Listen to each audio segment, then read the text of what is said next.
ନମସ୍କାର ଦର୍ଶକ ବନ୍ଧୁ, ମୁଁ ବିକାଶ ଆପଣମାନଙ୍କୁ ସ୍ୱାଗତ କରୁଛି ଆଜିର ଆଉ ଏକ ନୂଆ ଭିଡିଓରେ। ତ ଦର୍ଶକ ବନ୍ଧୁ ଦେଖନ୍ତୁ, ସୁଭଦ୍ରା ଯୋଜନାରେ ସୁଭଦ୍ରା ହିତାଧିକାରୀ ମାନଙ୍କ ପାଇଁ ଗୋଟେ ଖୁସି ଖବର ଯେ ଆସନ୍ତାକାଲି ସୁଭଦ୍ରା ଯୋଜନାର ଚତୁର୍ଥ କିସ୍ତି ଟଙ୍କା ମିଳିବାକୁ ଯାଉଛି।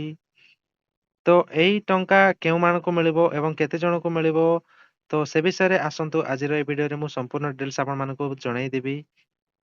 ଭିଡିଓକୁ ଶେଷ ଯାଏଁ ଦେଖନ୍ତୁ ଏବଂ ଯଦି ଚ୍ୟାନେଲରେ ପ୍ରଥମ ଥର ପାଇଁ ଆସିଛନ୍ତି ତ ଚ୍ୟାନେଲକୁ ସବସ୍କ୍ରାଇବ କରିଦିଅନ୍ତୁ ଓ ପାଖରେ ଥିବା ବେଲ୍ ଆଇକନକୁ ପ୍ରେସ୍ କରି ରଖନ୍ତୁ। ଫଳରେ ଆମ ଚ୍ୟାନେଲରେ ଯାହା ବି ଅପଡେଟ୍ ଆସିବ ସର୍ବପ୍ରଥମେ ଜାଣିପାରିବେ। ଚାଲନ୍ତୁ ଭିଡିଓଟି ଷ୍ଟାର୍ଟ କରିବା। ତ ଦର୍ଶକ ବନ୍ଧୁ ଦେଖନ୍ତୁ, ରାତି ପାହିଲେ ଖାତାକୁ ଆସିବ ସୁଭଦ୍ରା ଟଙ୍କା। ବଡ ସୂଚନା ଦେଲେ ଉପମୁଖ୍ୟମନ୍ତ୍ରୀ ପ୍ରଭାତୀ ପରିଡା। ଏମାନଙ୍କୁ ମିଳିବ 20,000 ଟଙ୍କା। ତ ଦେଖନ୍ତୁ, ରାଜ୍ୟର କୋଟି କୋଟି ମହିଳାଙ୍କୁ ସୁଭଦ୍ରା ଟଙ୍କା ମିଳିବ। ଉପମୁଖ୍ୟମନ୍ତ୍ରୀ ପ୍ରଭାତୀ ପରିଡା ଏନେଇ ସୂଚନା ଦେଇଛନ୍ତି ଯେ ଏହି ଯୋଜନା ମୋଟ 1,12,57,667 ଜଣ ଆବେଦନ କରିଥିଲେ। ସେମାନଙ୍କ ମଧ୍ୟରୁ 1,02,12,665 ଜଣ ହିତାଧିକାରୀ ସୁଭଦ୍ରା ଟଙ୍କା ମିଳିବ। ପୂର୍ବରୁ ତିନୋଟି କିସ୍ତି ମୋଟ 15,000 ଟଙ୍କା ଲେଖାଏଁ ପାଇସାରିଛନ୍ତି ରାଜ୍ୟର 1 କୋଟିରୁ ଅଧିକ ମହିଳା। କିନ୍ତୁ ଅଯୋଗ୍ୟ ହିତାଧିକାରୀଙ୍କୁ ଏଥିରୁ ବାଦ୍ ଦେଇଛନ୍ତି ରାଜ୍ୟ ସରକାର।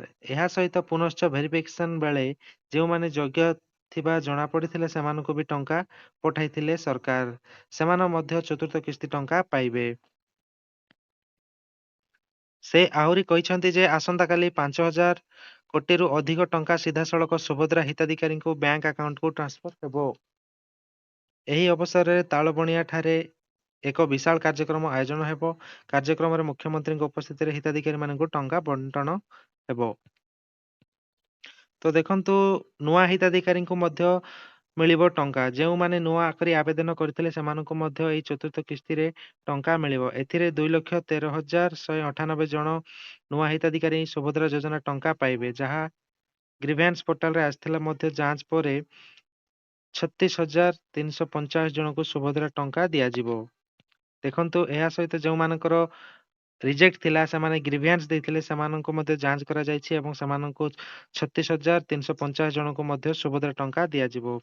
ଏବଂ ଆଉ ଦେଖନ୍ତୁ, 21 ବର୍ଷ ହେଲେ କରିପାରିବେ ଆବେଦନ।